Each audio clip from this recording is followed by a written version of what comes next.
Well, it's fall. Grab yourself a cup of coffee and a muffin and get cozy because I'm going to show you a few things that I'm doing in my fall garden to make sure I can extend my winter harvest. And I have a brand new greenhouse to show you. All that and more in this episode of Homegrown Heirloom.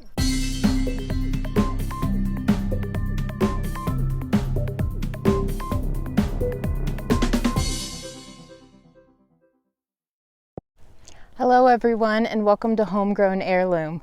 I'm looking forward to showing you my greenhouse today because if you've been following along, my new farm has high elevation, which means cold nights year round, so I always have to have a greenhouse, as well as high winds. So the greenhouses that I've put up haven't worked out so well. I've done a few experiments, but the wind just really takes them down. So I looked back to the only greenhouse that I knew was really wind resistant, but the kits online were $3,000 and up, and I wasn't about to buy one of those, especially since it looked so familiar, like something we've all seen before. So I decided to get that common item, and I've put up this new DIY greenhouse, and you might even want to consider it yourself. It's only 10 foot wide and 5 foot tall, but all the containers that I've already had from the old greenhouse fit in very comfortably. So I'm going to show you how I'm going to cover it today, as well as a few tips about how to tell which tomatoes are going to make it by ripening them indoors. So let's get started. This shape is called a geodome. This is already working out so nicely. It's very strong. I was able to stand on top of it. There's no wavering at all. And I got it on sale for less than $200. So I'm reusing my old cover. It's a little bit big, but it's working just fine.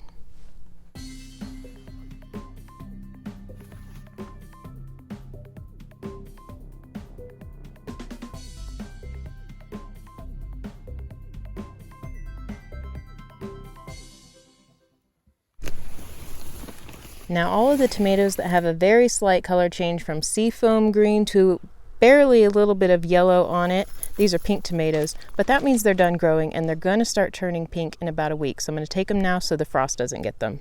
I'm not really done setting up my greenhouse. I'm going to have to do it tomorrow. After moving all of the buckets over, I've noticed exactly how many of the plants need to be replaced already. So I'm going to sow a lot of radish seeds probably tomorrow. I might add a little bit of Mizuna, maybe some Asian greens, things that I know are winter hardy. It's a little late to start lettuce, but I have a lot of lettuce left that I'm going to keep under row covers for quite a while. My goal is to just have a lot of winter greens growing in the greenhouse. Chard and spinach are very winter hardy, but I don't have any of those started right now. There's no heat source for my greenhouse other than just the fact that it's going to absorb a lot of heat from the sun during the day, and then I'll be putting row covers on everything at night to keep the warmth in. So really what it's doing is it's keeping the snow off. The geodome shape is going to be good for both wind and a snow load. It'll be easy to knock the snow off because it's so small. Wind can be very harsh on your winter greens and can dry them out and kill them very quickly. So keeping the snow, the wind off, and a little bit of extra heat in, you can grow a lot over the winter. I do have carrots already started in another area, and I'm going to keep those under a row cover, and they're almost ready. There's a lot of different types of carrots and radishes, turnips, rutabagas especially, that are very winter hardy. Even kohlrabi does really well in the winter time. It's better to grow kohlrabi in the fall more than it is in the spring, and so it'll start to get woody, and it really does look a little bit like it grew a wood shell on the outside when you cut it open. But in the fall it doesn't really do that. You know, it just keeps growing very slowly in the cold, but it keeps growing. And so it's better to start that in late summer and let it grow through the winter. But you can still do it in the springtime, harvest it a little bit earlier just to avoid the woodiness. This is the only container that I don't already have something in that I need to clear out and replace. So I'm going to start with this one. And what I'm doing is making a few rows for mainly radishes. I'm going to pop a few greens in here and some carrots as well. But for the most part, these are just going to be radishes because quick growing vegetables make you feel so good about your garden because it feels like you're accomplishing something while you're waiting for things like carrots to germinate because those take a long time. But I think they're going to do pretty well because of the how warm it is in here already. You know, it's only 8 o'clock in the morning and I'm wearing a sweater because it's cold outside, but in here I'm actually a little bit hot. It's at least 10 degrees warmer and just getting hotter all the time. So for the radishes, I'm mainly sowing Purple Plum. It's one of the ones that I'm adding this fall onto my website. And it's a really good one to have because it's sweet and crunchy. It's colorful, purple on the outside and bright white on the inside. It never really gets pithy. It's not a very large radish, but it's tasty and I like them.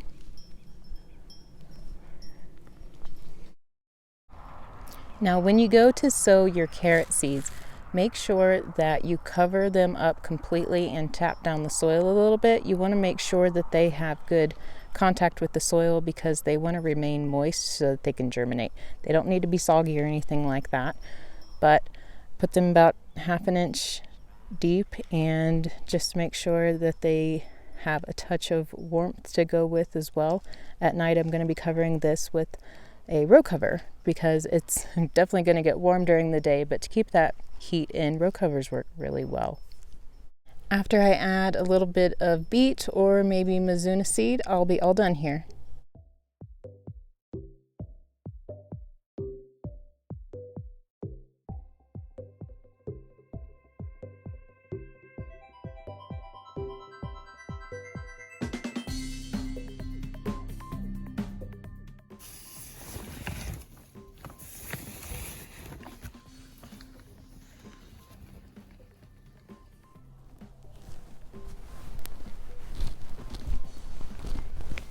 Okay, so some animals decided to carry off some of these tomatoes before they were ready.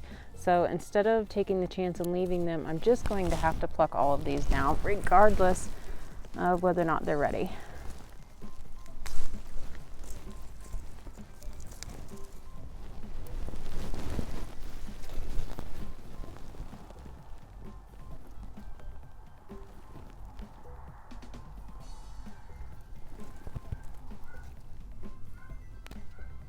Some of these aren't coming off very easily. If you try to bend it at the knee and it snaps off. Even tomatoes at this stage, once the weather starts getting colder, will often let you take them off the knee, and during the summer they wouldn't at this stage. The cold weather triggers something to let them know to let go.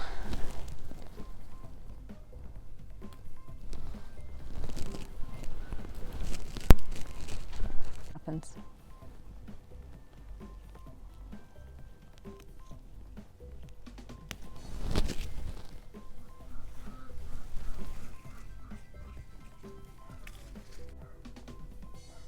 Look at all that, just in a few minutes. That's a handful. To get the same seeds that I'm using, head over to heirloommountain.com.